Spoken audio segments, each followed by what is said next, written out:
joining us from Capitol Hill right now. Congressman, thanks for joining us. You bet. Good to be with you, Wolf. All right, so tell me about this Atlantic article that Donald Trump Jr. was corresponding with Wikileaks during the 2016 presidential campaign. I know you're very familiar with all of this. What can you share with us and our viewers? Well, this is significant, and we can operate on the assumption that these direct messages, the attorney didn't seem to contradict their authenticity.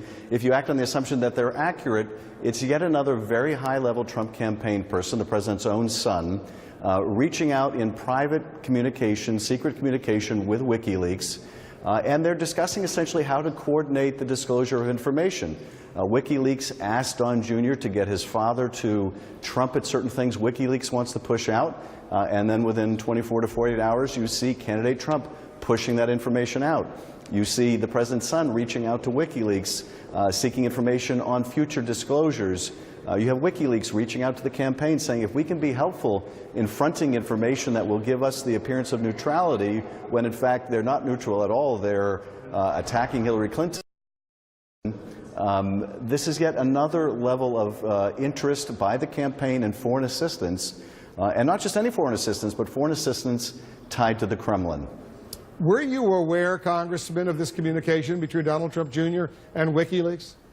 Wolf, I can't comment on that. That goes to what we have received in terms of the committee, so I can't say yay or nay about that. But I can say that, if these allegations are true, that you can add Don Jr. to the list of Trump campaign people reaching out and in communication privately with WikiLeaks to people like Roger Stone, who's communicating privately with Guccifer II and WikiLeaks, to the head of Cambridge Analytica, also reaching out in an effort to either obtain or coordinate the release of documents that the Russians had stolen from the Clinton campaign.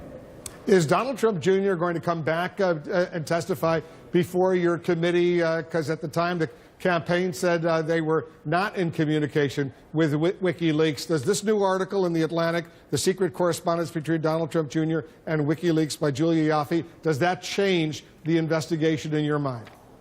Well, we have been planning to have Don Jr. come before our committee for months now, and it's our expectation that he will. And you can certainly imagine these are going to be the subject, these direct messages, if they're accurate, are going to be the subject of many of our questions.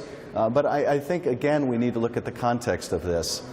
You have Don Jr. offered a meeting with intermediaries from Russia in the hopes of getting dirt as a part of what these emails describe as the Russian government's effort to help the Trump campaign. That's a June 9th meeting. And then literally days later, you have Julian Assange saying for the first time that he has received thousands of Hillary Clinton stolen emails. And then you have, following that, if these direct messages are accurate, you have Don Jr. reaching out and communication with this arm, this publication arm of the Kremlin. And seen in that context, obviously, this is part of the big picture here, part of the effort to get dirt on Hillary Clinton, part of the effort by the Russians to publish that dirt, part of the effort by the campaign to coordinate or receive the help of outfits like Guccifer II or WikiLeaks in the publication of that dirt about Hillary Clinton. I just want to be precise, Congressman. What exactly, from your perspective, from the perspective of the U.S. intelligence community, is the relationship between the Kremlin and WikiLeaks? Well, the Kremlin was certainly using WikiLeaks to publish these documents. I think it gave them a certain level of deniability that the more direct cutouts like Guccifer II and DC Leaks that could be traced quite directly back to the Kremlin would ultimately not provide them. But nonetheless, WikiLeaks is a sophisticated actor.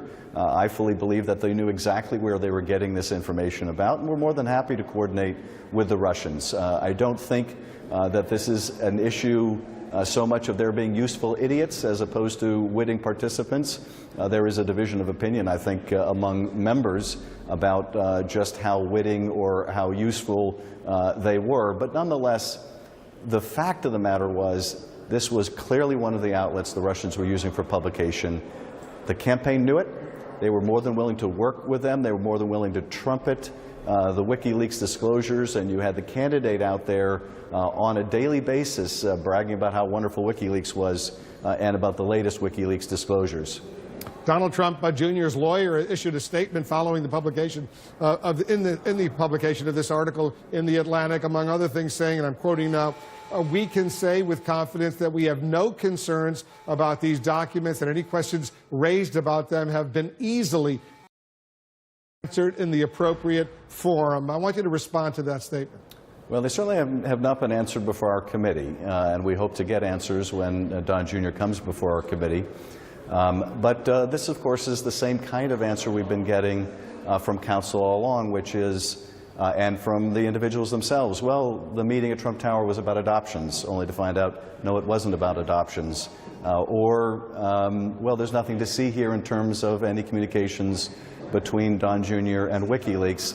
When you look at the timetable and you see that WikiLeaks obtains these documents shortly after the meeting at Trump Tower, and you have this level of communication by not one, but at least 3 people affiliated with the campaign with this essential cutout for the Russians, that's not easily dismissed. I don't think it can be dismissed at all.